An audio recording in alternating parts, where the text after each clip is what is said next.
আসসালামু আলাইকুম। আমি মোহাম্মদ ওয়াইদুল্লাহ আল মামুন। আজকের এই ছবিটা মূলত গাজা ইসরায়েলে যে অত্যাচার চলতেছে তারপর নির্ভর করে এই ছবিটা আমি এঁকেছি। প্রথমত এই ছবি এই কারণেই আঁকা, আমরা তো গাজাবাসী ভাইদের জন্য এত দূর থেকে তেমন কিছু করতে পারবো না। তারপর আমরা আমাদের জায়গা থেকে যেইভাবে পারি না কেন সেভাবে সহযোগিতা করার চেষ্টা করব।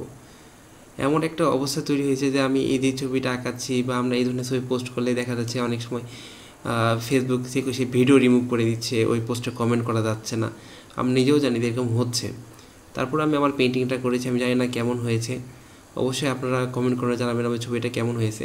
আমার ইচ্ছা অনেক আগে থেকেই ছিল গাজা নিয়ে এরকম ছবি আঁকাবো। আজকে থেকে যেহেতু শুরু করলাম, খুব তাড়াতাড়ি গাজার আরও অনেক ছবি আঁকাবো। আপনারা সবাই দোয়া করবেন গাজাবাসীর জন্য, যেন আল্লাহ এই জালিমের হাত থেকে গাজাবাসীর ভাইদেরকে রক্ষা করে। সবাই ভালো থাকবেন। আসসালামু আলাইকুম রহমতুল্লাহি ওয়া বারাকাতুহু।